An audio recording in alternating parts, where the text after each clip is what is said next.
Alright, so today we're going to find out who has the most Dana White privilege in the UFC. And I've got this tier list here, we're going to rank them, I'm going to give my thoughts on who has the most. And if you don't know the term Dana White privilege, you've probably heard it before. It was invented by Tony Ferguson when he was talking about Michael Chandler back in like 2021 when he got his title fight against Charles Oliveira.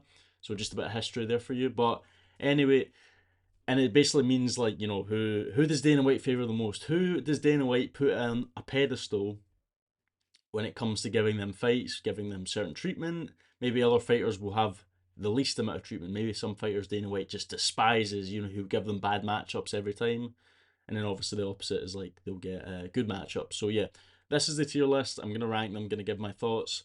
You can disagree based on what I say, but before we get into it, please like and subscribe. Really helps out. And yeah, so the first fighter I have is Bo Nickel. Now, obviously, Bo Nickel, he's only been in the UFC for about 3 years or something like that, about 3 years, and he is probably one of the most favored fighters by Dana White.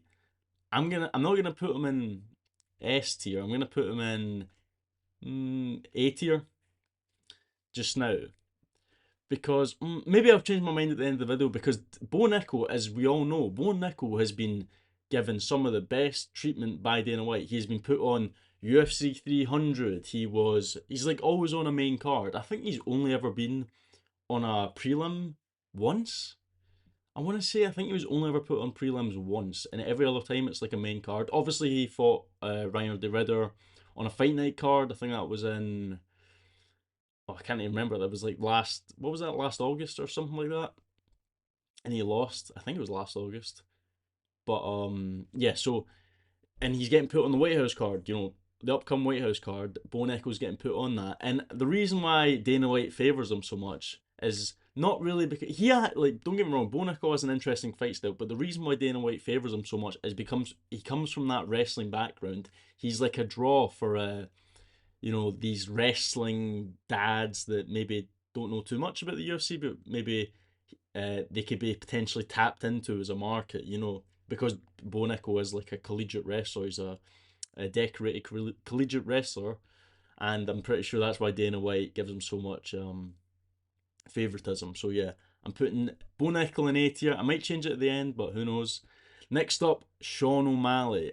So Sean O'Malley was basically, he came into the UFC. I think it was like it's almost been 10 years since he came into the UFC, and since then, up until recently, because recently he hasn't been getting too much favoritism. But at the start, and kind of a couple of years ago, he was up here. The UFC were trying to make him the next McGregor. O'Malley, Irish. He has that ties to McGregor. He's like trying to copy McGregor. I think that's what the UFC were trying to do. He was always getting like main card spots with but even though they were against kind of low level competition. And then I remember especially when he fought Aljamain Sterling. Do you remember? Well, before I get to that, I'll say that like we obviously all know the Peter Yan decision that was a bit like hit or miss. Like a lot of people thought that Peter Yan won that fight, and obviously the judges gave it to him. And then after that, he just sat out and waited for Aljamain Sterling.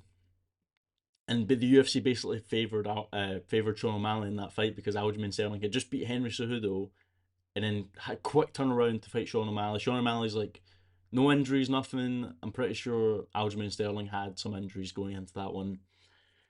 Uh, so that's why it kind of favoured Sean O'Malley and stuff like that. And even recently, the Song Yadong fight, a lot of people thought that Song Yadong won that fight, me included, and they gave it to O'Malley. So I don't know if Dana White's paying the judges. I don't know. Who knows? But as I'm saying, more recently, I don't think he's been given that much favoritism. He's obviously fighting on the White House card against what's his name, Faraz Zahabi's brother, Ayman Zahabi.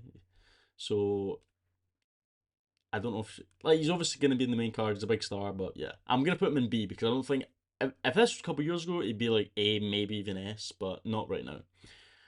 The origin of the saying, Michael Chandler. Obviously, Michael Chandler, as I said, came into the UFC, beat Dan Hooker, and then immediately got a title fight against Charles Oliveira for the vacant belt, and that's where the term came from. But obviously, Michael Chandler's kind of fallen off recently, and by recently I mean the last couple of years. He's like on like a 3 fight losing streak or something like that. He hasn't won a fight since 2022 when he knocked out Tony Ferguson.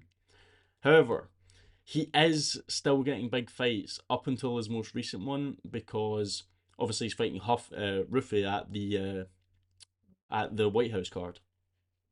Whereas before he would fight like what was it? He'd fought when he fought Charles Oliveira the first time. After that, he got Gaethje, right? Then after that, he fought was it Poirier? I think it was Poirier after the Gaethje fight. Was it?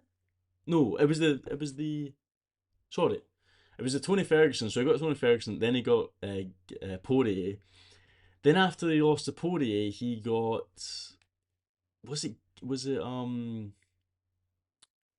that's when he sat out and waited for McGregor. So he was getting the McGregor treatment because he was gonna fight McGregor. And then that whole thing happened for like a year and a half. So the UFC were trying to like, oh, here's the McGregor fight, and because so we're gonna treat him well that way. Dana White was, here's McGregor, here's the red panty night. Then he fought. Then that didn't materialize. He fought, you know, Charles Oliveira again, lost that. Then he got Pimblett, and now since he lost that, he's getting Rufi. So yeah, he's been getting big fights. No, this is like the first time I think he's ever fought down the rankings. I want to believe. I think. No, sorry. Well, he fought Paddy, but we're gonna get to him in a minute. So, or in a bit. But I'm gonna put him. If it was before he'd be at like A, I'm gonna say he's at like C. C now. I don't think the UFC are too favourable towards him. He's obviously good at fighting and he does bring entertainment, but I think he's not as privileged as he once was. Covington, Covington, like a couple of years ago would be up here. He's all the way down here. He's not. The UFC have jumped off the Colby Covington train because he has. It's just run its course. Like he is not the fighter he once was. Because remember, and I'm saying more like because remember a few years ago it was like Colby Covington was like it seemed like he was always in a title fight. He fought Usman, lost. Then he got the second time he lost. Then he got Masvidal, and then that whole thing where he had to sit out, and then he weighed up as the backup fighter for Usman Edwards 3, and because he did that, he got a title shot after like one win. You know what I mean? And I don't know why that was. Like there was speculation, like that Colby Covington have some sort of blackmail on Dana White. So because it's like he did not, his credentials did not warrant a third title shot. So I have no idea what went on there. But now the UFC have seemed to just not care about Colby Covington at all. He's not even on the White House card. Colby Covington being one of the biggest Trump fans, he's Trump,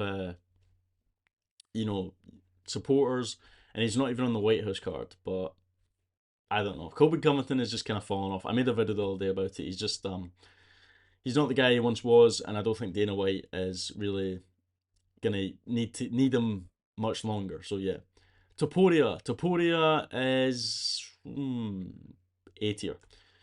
Topuria is obviously, as you know, one of the biggest stars in the UFC. He is ideal for the UFC for Dana White to bring in a large market. He's obviously his fight style, and obviously he's Spanish speaking, so that applies to like a broader market. So I'm pretty sure the UFC know he's a big cash cow, and that they will treat that accordingly. They will give him the benefits, the privileges, to kind of be very flexible with them. More like Topuria can kind of say to the UFC what he wants to do rather than the UFC telling him what they want him to do. So yeah, just as Topuria's kind of come up, he has garnered this massive following. And with a massive following, you do get a lot of leverage with the UFC, as I just said. And I think he is one of the top guys Dana White likes. So, yeah. On the other hand, Tsarukyan. Tsarukyan is, I don't even know. Tsarukyan is like, he's got like a weird relationship with Dana White. Because I swear at the start, he was like kind of liking him and stuff like that. And then all of a sudden, what was it? After the Charles Oliveira fight, and if you remember, it was like after the Charles Oliveira fight, or during it, right before it happened. Do you remember the walkout when he tried to like punch a fan? It was like after that, it just seemed a bit weird because after that, Arman Sarukian obviously sat out for a bit, and then I think it was last. Who did he fight again? It was. I can't, it was like in late 2024, I want to say, or 2025. Oh, it was Dan Hooker, obviously. It was Dan Hooker. No, he fought Dan Hooker last year. You know, the timeline was really weird. He fought Dan Hooker. Oh no, I'm getting my whole thing mixed up. He was going to fight Islam. That was it. I'm very confused. I'm very tired today. So he was going to fight Islam Makhachev at the start of January 2025. Obviously, he done the whole thing with Nina's drama and he threw his back out or whatever. His back didn't work. He pulled out like 2 days before the card. And then, obviously, Moicano fought Islam. And after that, it's just like the UFC have just had this vendetta against him. The whole Gaethje Pimblett thing, like where for that belt it should have been Sarukian instead of either one of them. I mean, you can make the case for it should have been Sarukian versus Pimblett or Sarukian versus Gaethje. That's what I think anyway. But um, after that whole thing where it didn't exactly ruin the event, but it kinda did by getting injured 2 days before. I think the UFC have just kind of and specifically Dana White has just not liked him ever since. And there's all sorts going on, and they're just not giving him any. They're not guaranteeing him a title fight or whatever. I don't know when he's going to fight again. Hopefully after the winner of Topuria Gaethje at the White House. So we'll need to see. But just now I'm going to put him at. Yeah, I'll put him at D tier. Muhammad Mokaev. Obviously, Muhammad Mokaev isn't in the UFC right now, and I don't think Dana White ever really liked him. I'm gonna put him at. I'm gonna put him at D tier because I remember when he was gonna fight Cap right before the event. I think it was like a couple of days before they got into a fight in like the UFC PI or something like that. It was in some sort of like the back one of the back rooms of some event or whatever. And Dana White did not like that. I think, well, obviously afterwards he cut him after the Cap fight. After it was like a boring fight, because remember everyone was like hyping that fight up, and it was like gonna be so good. After that fight, Dana White cut him because he's like a liability. He's like gonna trying to pick fights with an El Cap before the fight even is it gonna take place. Possibly jeopardizing the event or potentially jeopardizing the event. So Dana White, he just doesn't like him. He had to cut him. He's probably going to come back at some point because he is like just knocking people out and winning on like the regional scene. What is it? Is it Brave FC or something like that he's in? I have no idea. It's one of those ones anyway. So yeah, Muhammad Mokaev D tier. Dana White just cut him because he's boring. Because he's also a liability. Not because he's boring, but because he is just a liability and he is a flyweight and he doesn't bring that much to the UFC really. So yeah, so D tier. Aspinall, I'm gonna put at. Hmm, I'm hovering between B and C. I'm gonna say C because obviously the whole John Jones thing happened, and obviously Aspinall had to sit out instead of Dana White, actually being like grounded and being like, right, John Jones, you have to, fight Aspinall, and the whole Miocic thing. It's like you have to fight Aspinall because he's your interim champ, and instead of being like that, he went, oh, actually, you can fight Miocic because of whatever reason, because it's like who is the heavyweight goat, Miocic versus Jones, while Aspinall's sitting there just like waiting to go. And Dana White basically said, right, kid, you can sit out, you can defend your interim belt against Curtis Blades, and then after all that, then you can fight Jones. And he just doesn't even fight Jones because Dana White didn't strip Jones. He should have, because Jones was not fighting. Was not going to fight Aspinall. He should have stripped him. Eventually, when he retired, obviously, what's going on now is he retired. Aspinall got upgraded to Undisputed Champ. The whole Gan fight happened. And after the eye poke, Dana White just came out and was like, nah. He was like, he thought he could continue. He thought he maybe faked it. That's what Dana White said in the post-fight press conference. And ever since then, he's just been a bit bitter. The relationship between Dana White and Tom Aspinall has gone a bit sour because, you know, the eye poke thing, and just as I said, because Dana White thought, you know, maybe it could have continued or something like that, but I don't know what's going on there. It just seems like they aren't the best of friends right now. So yeah, Aljamain Sterling. Aljamain Sterling is a bit of a weird one. I'm gonna put him in B because, or maybe C. Actually, no, C. I'm gonna put him in C because Aljamain Sterling was obviously at the start of his championship reign when he got kneed in the head by Piotr Jan and went down. I think from that moment on, Dana White just didn't like him, and the UFC in general just didn't like him because of the way he won the belt. He wasn't he wasn't very marketable. Not many people are gonna tune in for an Aljamain Sterling fight because it's just grappling. You know what I mean? And after that, they were kind of trying to like get him off. You know, obviously he had the Jan rematch. He had the TJ Dillashaw fight, and then he had the Cejudo fight. And obviously, this is all, you know, in line with the rise of Sean O'Malley. Sean O'Malley was coming up, and that kind of when after basically the first time or the second time that it was kind of obvious was that they were going to sacrifice Aljamain Sterling to Sean O'Malley was when he beat Henry Cejudo. When Aljamain Sterling beat Henry Cejudo, they done this quick turnaround. Remember when they got in the cage afterwards and they were like, and Sean O'Malley was like, you better get ready because you're gonna fight me soon." And what was it he said? You better start cutting weight. That's what he started saying. He said, you better start cutting weight because the UFC, Sean O'Malley knew the UFC were gonna rush into a title fight. We're gonna rush, you know, Aljamain Sterling right from the Cejudo fight into another title fight with Sean O'Malley, and that's what happened. So Aljamain Sterling wasn't given, you know, enough time to heal up because it was that was in May, the Cejudo fight, and then the May 2023, and the Sean O'Malley fight was in August 2023. So it was, what's that, 3 months to recover. And then obviously Sean O'Malley went in, got the knockout, and that was that. And then obviously Aljamain Sterling is he's went up to featherweight and he's not been given the best. He's 1-1 at featherweight, 1-2. I can't remember. I think he's 1-1, 2-1 maybe. But yeah, and he's fighting. Who's he fighting again?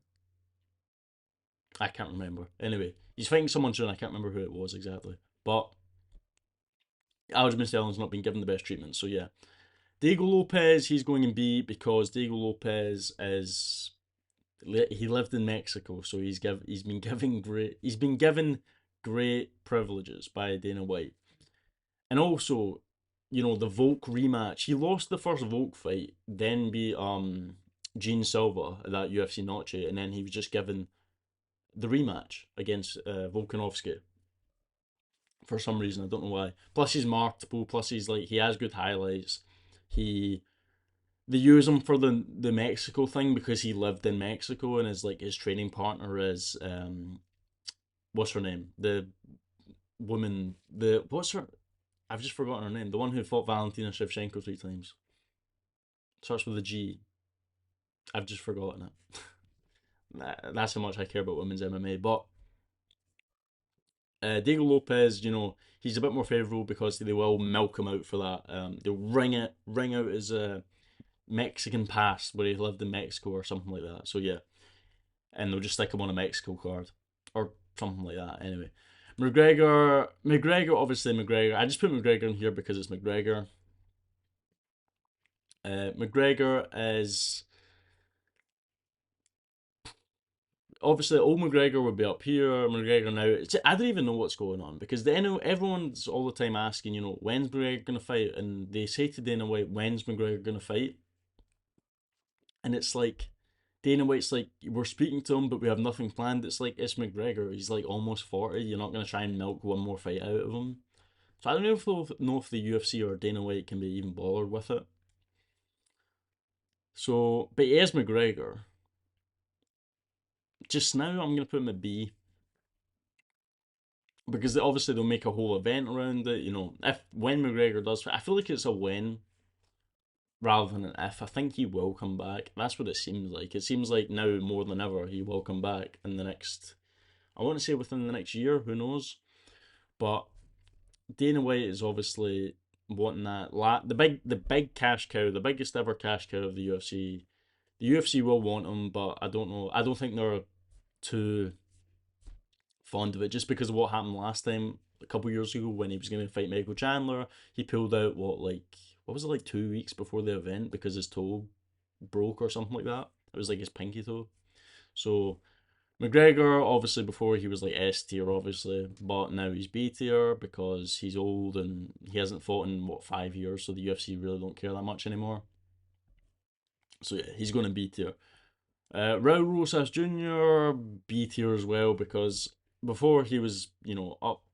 Now he was up at, or before he was up at like S tier or A tier rather. Now he's kind of slipped down a bit because he just he's obviously like he lost against who was it again? Christian Rodriguez, and did he lose against someone? No, he only lost once. But they're kind of building him up again. He's obviously ranked now. He just beat Font. He just beat Font, and now he's ranked number 14 or 13 or something like that. So they are trying to get him up, but it doesn't feel as forced as it was. I feel like because he's been in the UFC for like was it 2 years, 3 years now. Um, they've kind of realized, this guy's not as good as we thought he was going to be. He's not. It's not as forced. He obviously is young. He's only like 21. So maybe the UFC are trying to play the long game, just not try and force him in too much because he's on like a 5 fight win streak. Obviously, some of the guys he was fighting weren't that good. Rob Font isn't obviously that good. He's not the best guy to get your ranked spot, and I don't think he'll get much further. I think he'll lose probably his next fight, or depends on who they give him. But I don't think he's been given, or rather, he has been given more favourable matchups by the UFC by Dana White. But he's not really. The UFC have probably realised, he's not that promotable, other than saying like the same one chiwi thing every 2 minutes. So that's like his only gimmick. So yeah, Chimaev is going at A tier. Chimaev is like it's weird because Chimaev never fights, and you'd think the UFC wouldn't like that, but apparently they don't really care because obviously Chimaev has this big Muslim market. Obviously it's Chimaev, and he's obviously great highlights, or I say great fight style. The last one wasn't too good against Strickus, but he is one of the top dogs of the UFC in terms of marketability, and Dana White would like that, and the UFC would like that. So they will market Chimaev. They'll not give him favourable matchups. Oh, they did kind of give him favourable matchups. What was it? Before when he fought Usman at that was a middleweight. Yeah, that was a middleweight fight. He fought Usman, and that was in 20. Was that 2023? Jeez, I'm getting old. Anyway, he fought Usman, and obviously that was Usman on like 10 days notice or something like that. Because who was he supposed to fight? Was it Whitaker? I want to say he was supposed to fight Whitaker at that time, and then the UFC were like, "Oh, here's Usman on 10 days notice." Usman moving up a division on 10 days notice, so that wasn't the best. Then after Usman, he fought. Was it Usman straight into a title shot? I think it was. Was it? No, I don't know, but he during Chimaev's like career, he's kind of been given a bit of leeway, obviously, because he is this big star. He just screams into the mic and everyone loves him. So Dana White probably liked him that much for that. So yeah, Joe Pyfer. Joe Pyfer is going in. I'm gonna say A tier because obviously Joe Pyfer came off Dana White's Contender Series, and since then, like Dana White was so big on him, and obviously came into the UFC, won some fights, lost I think he's lost 2 fights or 3 fights in the UFC. But recently, it's like he is like kinda marketable, kinda, but for some reason, or he's like slightly, and then it's like now he's number 14 ranked. I think he's on like a 1 fight win streak, and he's getting Adesanya. He's getting 10 spots above him in the rankings for some reason. And obviously Adesanya's kind of slipped down, so maybe they're trying to remove Adesanya because he's not the Adesanya we all once knew. So they're gonna try and get Joe Pyfer up for whatever reason. He's like not that marketable. He's kinda, but not really. I don't understand the whole thing around Joe Pyfer. Yeah, he gets some knockouts and all that, but it's not the greatest. I don't see why he's one of these kind of big guys that the UFC are kind of pushing towards. Anyway, so I'm putting him in A tier because I think he is his push is kind of more. I don't understand it, so I think there's something behind that. They're trying to promote him more. Dana White is. Makachev, A tier or A tier. As we all know, Islam Makhachev's journey to the title was very weird. He got a title shot for beating Bobby Green. He was supposed to fight Rafael dos Anjos in that fight, and he pulled out. Was it RDA pulled out like a couple of weeks before, and then Bobby Green got the call to fight him, and Islam obviously beat him in like 2 seconds, and then he fought Oliveira after that, and it was fine. And then as well, what is it? Every year or whatever. What was it again? Part of it as well is that he will get like favorable timings. So for instance, a lot of the fighters like say like it's Ramadan, we can't fight and blah blah blah. So it's like they have kind of leeway with that with the UFC. And also it's like every time they're in Abu Dhabi, every like October or September or whatever it is, they always have the Islam or like remember Islam Volk 2, that was supposed to be Islam Charles 2. So he gets to go to Abu Dhabi, he gets this, he gets that. And he is obviously a big draw, like, and that's the kind of part I'm missing out intentionally. But he is a big draw. He's Islam Makhachev. He's like the number one pound for pound guy. He is. Is he the biggest star in the UFC? Maybe. Besides like Pereira and Topuria, obviously. He is one of the biggest, so he kind of gets that. But he has got a lot of privilege. I think the UFC kind of like listen to him, because he's the one who makes them a lot of money. So for that, I'm putting him in A tier. Strickland, Strickland's a bit of a weird one because obviously Strickland is very marketable. However, he is a bit of a bomb, like a bomb waiting to go off, a ticking time bomb. I'm gonna put him in B because obviously the UFC are a bit like shaky.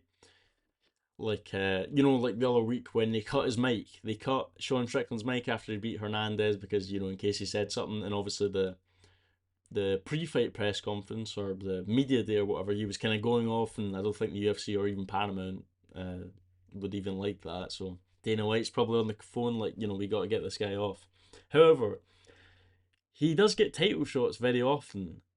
He obviously got the title shot against Adesanya. Obviously, that was a bit of a understandable one. Like Adesanya, there was literally no one for Adesanya to fight. I think it was he was gonna fight. Oh, who was it supposed to be? It was supposed to be someone else, but they got injured. I can't remember who it was. And I think it was like it was a perfectly lined up for, it was like an Australia card, and they were like, oh, we'll get Strickland. So Strickland beat Adesanya, defended against Dricus, lost. Then he fought Costa. He fought Paulo Costa, was on a one fight win streak. Then he got a rematch against Dricus. Then he lost Dricus fight, fought Hernandez. Then he just fought Hernandez there after sitting out for like a year. He was on a one fight win streak, and now he's fighting Hamzat. When Imavov should really be the guy fighting for the title. Like I don't get it. I don't get how they're giving so much treatment to Strickland. So this is why I think it's a bit weird because sometimes he has a detriment to the UFC in terms of, well, not for the fans. Some of the fans like what Strickland does, me included. But in terms of for the overall non-controversial view of the UFC, Strickland is kind of bad for that. But then they're giving him title shots. I don't know what's going on. So yeah, and he like doesn't have the best fight style. So I don't know why they're pushing him a bit, but who knows? He is entertaining, obviously. So they're kind of. I'm gonna put him in B. Pereira's gonna go A. A. I don't know, A or. I'm thinking this. I'm thinking B actually because obviously Pereira, or I don't know. I mean, I put him A. I put him A. Because obviously Pereira, the whole Adesanya thing when he came into the UFC, they kind of fast tracked him. He only got fought 4 times, and then he fought Adesanya, and it was all really favorable matchups. Like none of them were wrestlers. Uh, he never fought like a wrestler, and then because he hasn't really fought a wrestler other than what Ankalaev, and Ankalaev, what is it? He didn't really wrestle that much, and obviously Pereira did well, but he hasn't fought like a real wrestler. He never fought yeah, he just never fought a guy. I can't think of one in my head right now, but he just never fought a guy who's like a pure wrestler. So there's that. Like the UFC didn't want to test him because they wanted to fast track him to Adesanya because there's a whole storyline there. And now it's like, they're giving him the heavyweight, third. They want him to become the third, or sorry, the first 3 division champion. So there's that. They're kind of pushing him for. Obviously you got the Khalil Roundtree fight. Everyone was like, why is he fighting Khalil Roundtree? Khalil Roundtree was like number 7 or 8 ranked at that point. He'd only just beaten, who was it? Anthony Smith. Like Khalil Roundtree got a title shot after beating Anthony Smith, and he got against Pereira. And obviously he did well against Pereira, but he got knocked out. And so the UFC and Dana White have been a bit more favourable. He does have the bit of the Dana White privilege, and so that's why I'm going to put him at A, because he is kind of getting. He is obviously, it's understandable why, but that's where he is at the moment. Bryce Mitchell's getting put in uh, D tier. I'm going to put him in D tier because obviously we know Bryce Mitchell. We know the things Bryce Mitchell says the UFC do not like. If you remember last year when he was talking about the Big H, Dana White came out with a big sheet of paper and was reading off the statistics of World War II. And I actually thought they were going to cut him. I remember that happened, and I was like, they may actually cut Bryce Mitchell. But then they gave him Gene Silva, and we all know how that went. They gave him Gene Silva. Gene Silva just absolutely choked him out on pay-per-view live. I'm sure Dana White's happy. I'm sure some of the UFC executives were probably happy. So I think they're kind of, and even recently they gave what was it? He went down to bantamweight. He he had the fight with Said Nurmagomedov, and obviously that's kind of hard. It was kind of hard fight, but he did win. So there's that, and I don't know what they're going to do with him next. So I just don't think the UFC are going to be that favourable toward him because they don't want to promote. Let's say they don't want to promote the things that Bryce Mitchell says. So yeah. And then finally, or so I'm going to put him in detail. And then finally, Paddy Pimblett, save the best to last and put him in S tier. Paddy Pimblett is the Dana White privilege guy. He has the most Dana White privilege. Obviously, came into the UFC, got these very favourable matchups straight from the get-go. Obviously, the whole Jared Gordon thing, and did the UFC, did Dana White say to the judges, just make sure he wins? He was getting favourable matchups. He got, what was it? After the Jared Gordon fight, he got Tony Ferguson, and after that fight, he got Bobby Green, and then after that, he got Chandler. Like these guys. So I think I remember seeing the statistic. It was like between the Tony Ferguson, Chandler, and the Bobby Green fight, they were 0-13. I'm not joking. They were 0-13. Those 3 fighters that after fighting Pimblett or something like that, or that was like their current streak since fighting Pimblett, they were 0-13. And Paddy Pimblett, did get a title shot. He got an interim title shot against Gaethje.